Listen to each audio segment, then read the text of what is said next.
Hello students of class 8. Today we will read the lesson number 3, that is Japanese tycoon abroad. Students, Japanese tycoon जो थे इनका past में किस तरह का रेपुटेशन था और टाइकून कहते किसको हैं? एक वेल रेप्यूटेड बिजनेसमैन को कहते हैं, the person of a high rank.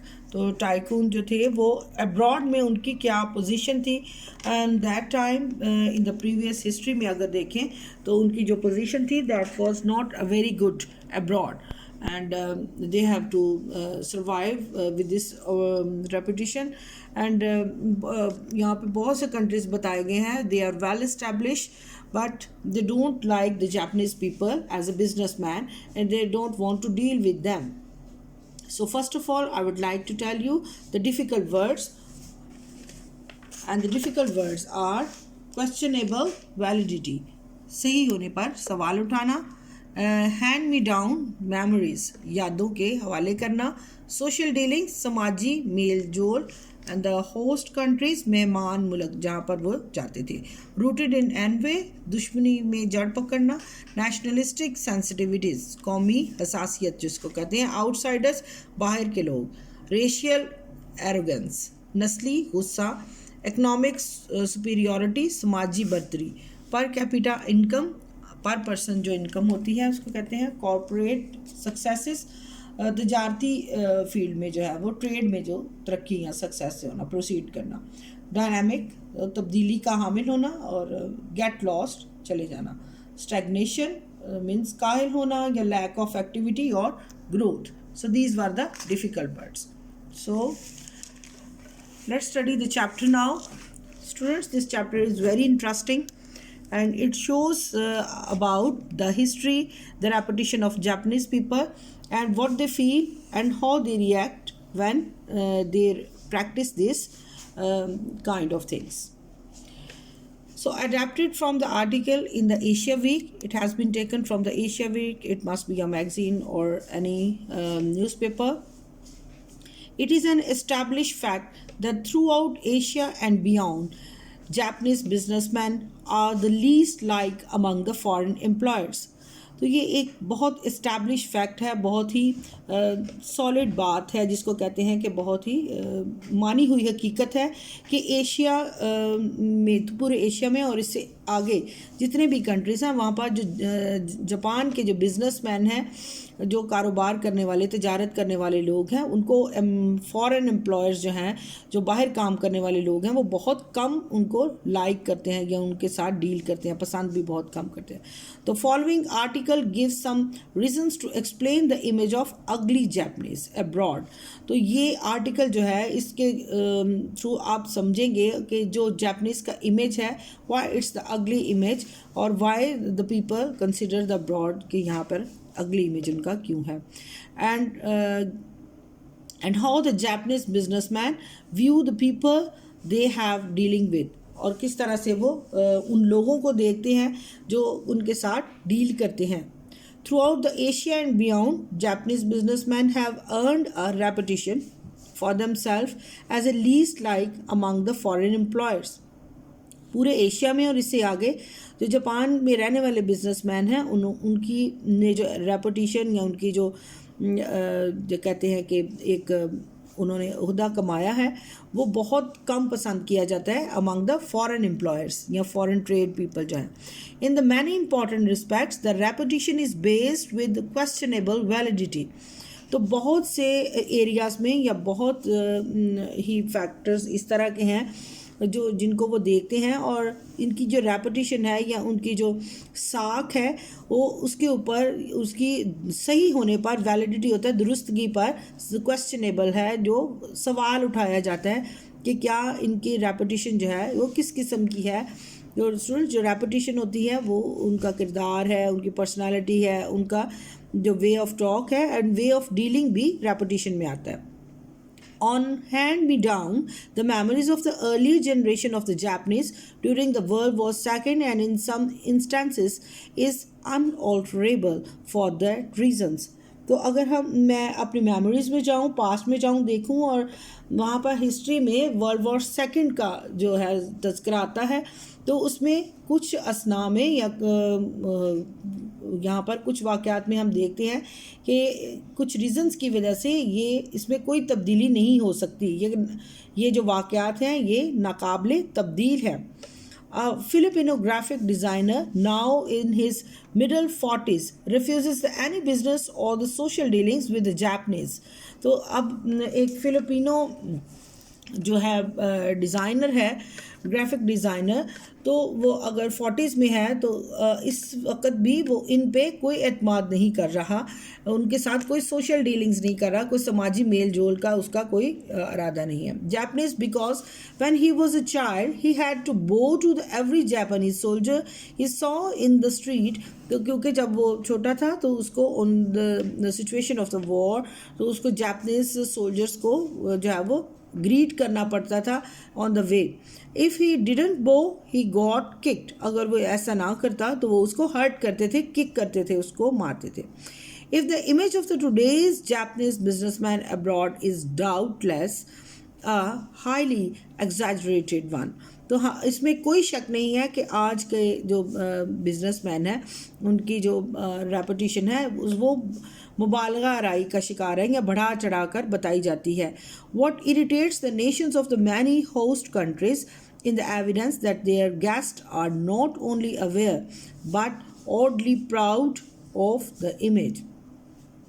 तो अब वो उनकी जो इमेज को, जो फॉरेन कंट्रीज़ हैं या होस्ट कंट्रीज़ हैं, they become irritate because of their image, तो वो उनके पास एविडेंसेस हैं that they are well aware but oddly proud of their image, कि वो जो गेस्ट आते हैं उनके पास जापानीज़, दे आर ऑडली, वो उनको कहते हैं कि वो अजीब तरह का उनका एटीट्यूड है और they are proud people. And the many Japanese executive insist that their poor image in the Asia and the elsewhere is rooted in envy rather than the nationalistic sensitivities.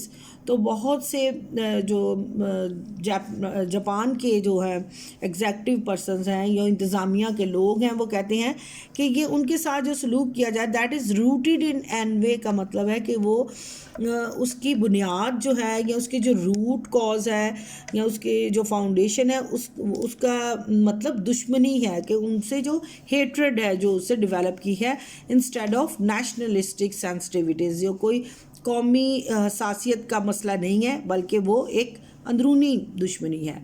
A Malaysian Chinese executive observe that what we outsider see as a sort of racial arrogance is not a racial at all. तो Malaysian Chinese जो है वो भी executive people वो भी observe करते हैं कि ये जिसको ये रेशियल या नस्ली तासुब कहते हैं या नस्ली गुस्सा, तो असल में ये ऐसा बिल्कुल नहीं है। It's merely a sense of economic superiority. तो वो जो मले के लोग हैं, मले पीपल जो हैं जिनको मलेशियन पीपल कहते हैं, तो उनके जो पॉइंट ऑफ व्यू है वो कहते हैं कि this is economic sense of economic superiority जो है ये मेन कॉज है, कि यानी जो अमीर मुल्क हैं वो छोटे मुल्कों को जो है वो ख़ास उनके साथ लेन देन करने में इंटरेस्ट नहीं रखते या उनके साथ जो है वो उनको अहमियत नहीं देते। A sense of having done better than any one else and it's not something you can argue about because it's true. तो वो कहते हैं कि इट्स सेंस बैटर, ये एक बिल्कुल सेंसिबल चीज़ है जो कि बिल्कुल ट्रू हकीकत बयान की गई है जो कि जापानीज़ के साथ होती है, but nobody can argue about this, कोई इसके आगे आवाज़ नहीं उठा सकता because it's the true reality. A Malay official of the same firm agrees, तो एक मले ऑफिशियल है, एक अफसर है जो कि इससे एग्री कर रहा है, वो रजामंद है कि ये that's the true. A Japanese businessman's view of the whole country, or rather its people, depends absolutely on just the 20 where that country stands economically.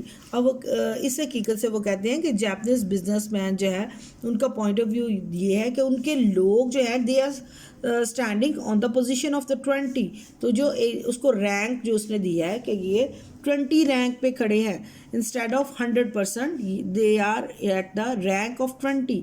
तो इनका economically they are not sound तो इनका जो रैंक है वो economically 20 पे खड़े हैं. So that's why the reputation is not good. I find that Japanese will be automatically in the admiration of the another businessman whose country has, say, a higher per capita income than Japanese. तो वो कहते हैं कि वहाँ यहाँ पर जो Japanese जो है वो ऑटोमेटिकली जब जाते हैं तो किसी भी दूसरे बिजनेसमैन जो है उसके कंट्री में जो कि रिच कंट्री से होता है और जिनकी पर पर्सन इनकम जो है वो जापनीज़ से ज़्यादा, so they admire. And it doesn't matter if your company is very successful or very well managed. ये इससे कोई तल्लुक़ नहीं है कि आप एक अच्छी या वेल रेप्यूटेड कंपनी से तल्लुक़ रखती हैं. The Japanese admire and love the national success. लेकिन जो जापनीज़ बज़ाते ख़ुद हैं वो अपनी नेशनल इंटरेस्ट को प्रमोट करते हैं, अपने मुल्क को प्रमोट करते हैं. Not isolated corporate success. यानी जो ताजर है वो अकेले अकेले ग्रो करने के बजाय अपने जो कौमी जो है वो सालमियत को या तरक्की को ज़्यादा वो प्रेफर करते हैं. A Filipino academic share his view. एक फिलिपिनो जो है वो शेयर करता है अपना point of view. He observes, उसने जो है वो इसको ऑब्जर्व किया है. The Japanese will do the business in a very respectful sort of way when the dealing with the country that is clearly more advanced economically than their own. तो वो कहते हैं कि बहुत अच्छे तरीके से, बहुत डिसेंट तरीके से, रिस्पेक्टफुल वे से वो उस कंट्री के साथ डील करते हैं जब जो उसके उनकी निस्बत ज़्यादा इकनॉमिकली साउंड होता है. But this element evaporates as the gap between the two countries. लेकिन ये जो एलिमेंट है ये बहुत जल्द जो है वो ख़त्म हो जाता है जब जो गैप जो है इन दोनों कंट्रीज़ के दरमियान they come narrow. It's beginning to happen to the Australian right now. ये एक आगाज़ या शुरुआत थी जब वो ऑस्ट्रेलियंस के साथ जो है उनके साथ डीलिंग हुई. Until a couple of days ago, a Japanese were very polite to the Australians, not just because they wanted the raw materials, but because the Australian looked like a dynamic. तो अब Australian के साथ जो इनकी dealing थी वो इसलिए नहीं थी कि वो रॉ मटेरियल चाहते थे, but they are very dynamic, वो चेंज होते रहते थे. सो गो अहेड इकोनॉमी, उनकी इकोनॉमी आगे आगे जाती है. Now the things have change. अब चीज़ें जो हैं वो बदल जाती हैं within the time period जो है. तो वो लोगों के बिहेवियर्स भी चेंज हो जाते हैं and within the time period the man's reputation and the country's interest जो हैं वो भी बदल जाती हैं. So that's why the time has change now and the Japanese are telling the Aussies students. Aussies जो है वो इनको ऑस्ट्रेलिया के लोगों को कहा जाता है टू गेट लॉस्ट. अब वो उनको कहते हैं कि यहाँ से चले जाएं. Even though they still want those raw materials, still उनको अभी रॉ मटेरियल चाहिए but they are not interested to give them. The Japanese despise stagnation.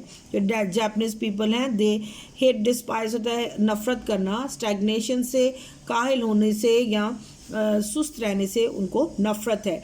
They are incapable of seeing an economic growth graph without translating it. तो अब वो इतने काबिल नहीं है कि वो इकनॉमिक ग्रोथ की ग्राफ को जान सकें, उसको ट्रांसलेट कर सकें विदाउट ट्रांसलेटिंग इट.